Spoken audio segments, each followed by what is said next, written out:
1, systematics. Now what do you mean by systematics? It is the study of kinds and diversity of organisms and their comparative and evolutionary relationship. So this is given by G. Simpson in 1961. So basically the systematic means that it is a study of kinds, means a variety, different types, and diversity means a variety in various flora and fauna, that is diversity. Also a comparative study means when you are going to compare any plants, one plant to the other plant. So what you are going to compare means how you are going to compare. It means is that you will compare based on what is matching and what is not matching. So it is similarity and differences. Then evolutionary relationship also we have to consider while doing classification. So that is how the particular plants or the organism have been evolved, whether there is relationship among them or any common ancestry do exist. So that we have to study. So that all things comes in systematics. Now next is given taxonomy. Now what do you mean by taxonomy? It also means a classification following certain rules or principles. So this word is derived from the taxon, which means that arrangement. Okay, and norms means while doing arrangement you have to follow certain rules and principles. On that basis you are going to classify any plants or animal. So this term taxonomy was first coined by A.P.D. Candolle. He was a Swiss botanist. Now let's see next 2.2 classification. Now what do you mean by classification? Means if you get any plants or animals, how you are going to classify them.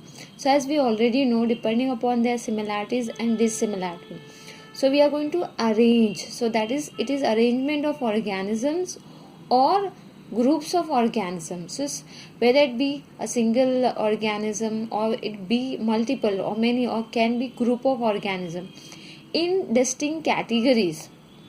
So when we talk about the categories, I'll explain you what is the category. So that is in accordance with a particular and well established plan.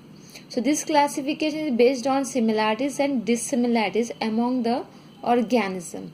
So when you are classifying any plants or any animals, so you have to take what the things are matching and what the other things are not matching among them. So on that basis, which are similar you can put in a similar group, and which are dissimilar again you can same way you can classify, and then you can put in a different category. So let's see what is category. So this is very example for you to understand. If you are talking about any organism like plants or animals, if you are taking for a classification, so under what categories you are going to classify them. So classification is basically based on these categories.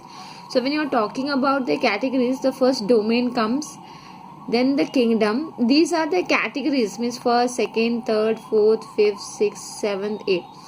So domain, kingdom, phylum or phyla, class, order, family, genus and species. So these are the category you have to classify that organism. Now when you are going to put under the domain, why they come under this kingdom? Kingdom is, there are two kingdom, plant kingdom and animal kingdom. So if it is a plant, you are going to put a kingdom Plantae. Then phylum, this is phylum is basically it is written when you are classifying any animal. Okay, and if you are classifying plants, then you have to put here category as a division. Okay, and rest is same, class, order, family, genus, rest till species, these are same. So these are the category you must know. I'll give you one more example. This is a taxonomic classification of corn. So look at the red top line, that is domain. So it comes under Eukarya. Then it is kingdom Plantae, that is plants. Division Magnolophyta, that is flowering plants. Then class Liliopsida, it is monocotyledons. The reason is also given why they are kept in a Liliopsida. Then order Cyperus, then family. Which family does it belongs to? It is Poaceae, mainly it is grasses. So this is the plant. Then genus Z and species Zea mays or Z mays. Okay. So this is plants which you are going to classify with their reasons and as per the rules and principle. That is a